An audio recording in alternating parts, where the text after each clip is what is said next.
Assalamualaikum warahmatullahi wabarakatuh. Halo sahabat biologi, perkenalkan nama saya Nadira Oktavia dengan nomor induk 2030106025 dari Tadris Biologi Fakultas Tarbiyah dan Ilmu Keguruan IAIN Batu Sangkar. Oke, di kesempatan kali ini saya akan membahas tentang Pteridophyta atau yang sering kali kita dengar dengan tumbuhan paku. Tumbuhan paku atau sering disebut dengan tumbuhan Cormophyta berspora karena berkaitan dengan akar, batang, dan daun sejati. Karena berkaitan dengan hal tersebut, tumbuhan ini juga bereproduksi secara aseksual dengan spora. Tumbuhan paku juga sering disebut dengan tumbuhan berpembuluh atau yang sering kita ketahui dengan Thropophyta karena memiliki pembuluh pengangkut. Tumbuhan paku atau Pteridophyta adalah divisi dari kingdom Plantae yang anggotanya memiliki akar, batang, dan daun sejati. Tumbuhan ini juga memiliki pembuluh pengangkut. Pteridophyta berasal dari kata pteron yang artinya sayap bulu dan phyton yang artinya tumbuhan. Pteridophyta merupakan tumbuhan paku yang tergolong dalam tumbuhan Cormus berspora. Tumbuhan ini menghasilkan spora dan memiliki susunan daun yang umumnya membentuk bangun sayap, yaitu pada ujung-ujungnya atau pada puncuk daun muda terdapat bulu-bulu. Tumbuhan paku merupakan tumbuhan yang berkormus dan berpembuluh yang paling sederhana. Tumbuhan ini terpisah pelindung. Terdapat sel pelindung atau yang sering kita kenal dengan jaket steril. Jaket steril terdapat di sekeliling organ reproduksi, sistem transport internalnya, dan hidup di tempat yang lembab. Akar tumbuhan paku biasanya akar serabut atau yang sering kita dengar rizoma, yang akar dilindungi dengan kaplitra. Sel akar membentuk epidermis, korteks, dan silinder pusat. Tumbuhan paku merupakan salah satu tumbuhan yang tertua. Ciri-ciri tumbuhan paku antara lain pada tumbuhan paku terdapat akar, batang, dan daun sejati yang memiliki berkas pembuluh angkut yang berupa xilem dan floem. Habitat tumbuhan paku adalah di tempat yang lembab, menempel pada tumbuhan lain sebagai epifit atau di sisa-sisa tumbuhan lain, dan ada juga pada sampah-sampah yang sering kali kita dengar dengan superfood.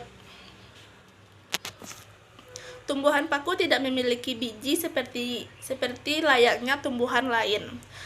Tumbuhan ini memiliki pengalihan keturunan atau yang sering kita dengar dengan metagenesis. Tumbuhan paku yang sering kali kita temui di kehidupan sehari-hari atau di sekitar rumah kita disebut dengan generasi sporfoid. Pada daun yang masih muda biasanya tumbuhan paku menggulung dan berbulu, dan juga pada umumnya selain tidak berbiji dan tidak berbuah, tumbuhan paku juga tidak berbunga. Dan umumnya pada tumbuhan paku memiliki rizom atau batang yang terdapat di dalam tanah. Tumbuhan paku memiliki 4 struktur yang paling penting, yaitu pertama, struktur lapisan pelindung sel atau jaket steril yang terdapat di sekeliling organ reproduksi.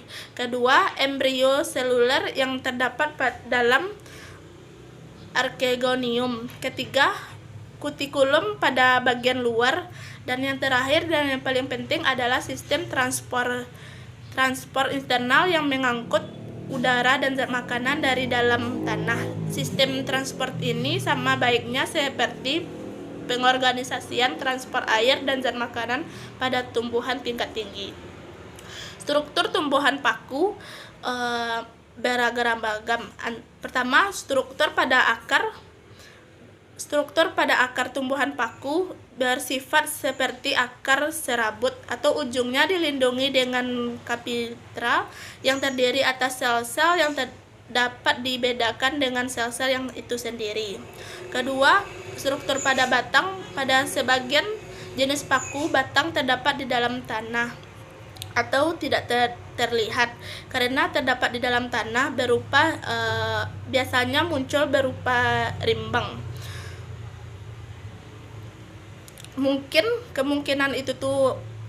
Kemungkinan tumbuhan paku itu menjalar atau memang pendek.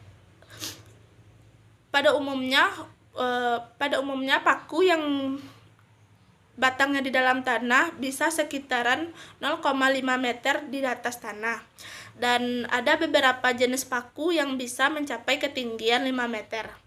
Pada struktur daun, bentuknya selalu melingkar dan menggulung pada usia muda, dan berdasarkan bentuk daun dibagi menjadi 2, mikrofil dan makrofil. Tumbuhan paku seringkali kita temui di tempat-tempat lembab atau di daratan, terutama pada lapisan bawah tanah di dalam dataran rendah, di tepi pantai, di lereng gunung, atau 350 meter dari atas permukaan laut. Tumbuhan paku bisa hidup di tempat-tempat lembab yang terutama, dan ada beberapa jenis paku yang hidup epifit atau menempel pada tumbuhan lain. Tumbuhan paku merupakan tumbuhan fotoautotrof. Tumbuhan paku juga adanya hidup mengapung di atas air, dan ada beberapa jenis paku yang hidup di daerah ekstrem seperti gurun pasir. Contoh tumbuhan paku yang hidup mengapung di atas air adalah tumbuhan paku jenis Azolla pinnata. Namun sama-sama kita ketahui tumbuhan paku sebagian besar hidup di daratan. Ada beberapa faktor yang mempengaruhi tumbuhan paku bisa hidup. 1. Kadar air dalam tanah. 2. Kadar air pada udara. 3. Kandungan hara mineral dalam tanah. 4. Kadar cahaya untuk fotosintesis. 5. Suhu yang optimal. 6. Perlindungan dari angin. 7. Perlindungan dari cahaya matahari yang terlalu sengit. Dan beberapa jenis paku juga hidup di daerah ekstrem seperti gurun pasir tadi. Dan semua faktor yang mempengaruhi tadi tidak selalu berpengaruh pada paku, tergantung pada jenis-jenis pakunya. Reproduksi tumbuhan paku.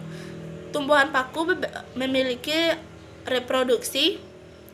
Ini dapat secara aseksual atau vegetatif, yakni dengan stolon yang menghasilkan gama atau tunas. Gama adalah anakan pada tulang daun atau kaki daun yang mengandung spora. Reproduksi secara seksual atau generatif melalui pembentukan sel kelamin jantan dan betina oleh alat-alat kelamin atau gematogonium. Gematogonium jantan atau anterodium yang menghasilkan spermatozoid, dan gematonium betina menghasilkan sel telur atau ovum, seperti halnya tumbuhan lumut. Tumbuhan paku juga mengalami metagenesis atau pengalihan keturunan, antara lain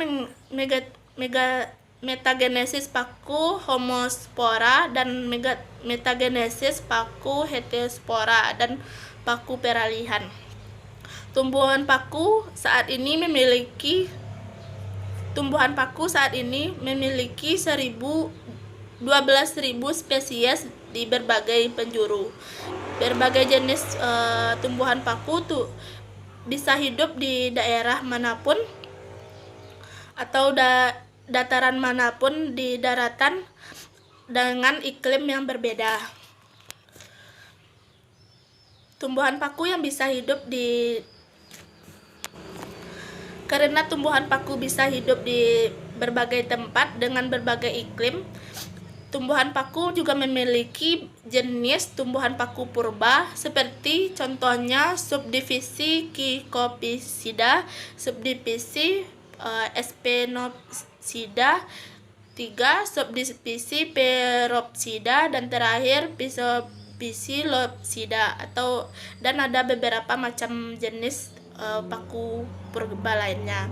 Dan contoh paku yang sering kali kita ketemui di kehidupan sehari-hari atau di lingkungan sekitar kita adalah jenis paku telanjang, paku kawat, paku sejati, paku ekor kuda, dan paku bambu air, dan masih banyak jenis paku lainnya yang ada di sekitar lingkungan kita. Tumbuhan paku juga dimanfaatkan oleh manusia untuk makanan dan di berbagai jenis paku, dan ada juga berbagai jenis paku yang tidak bisa dimakan, hanya dipergunakan untuk hiasan atau tanaman saja. Itulah hasil pembahasan tentang Pyrodophyta atau tumbuhan paku kali ini. Jika ada kesempatan lain, saya akan membahas tentang kelompok Cryptogamy dan Phanerogamia lainnya. Jika ada kata-kata saya yang salah atau menyinggung, saya mohon maaf. Sekian, terima kasih. Assalamualaikum warahmatullahi wabarakatuh.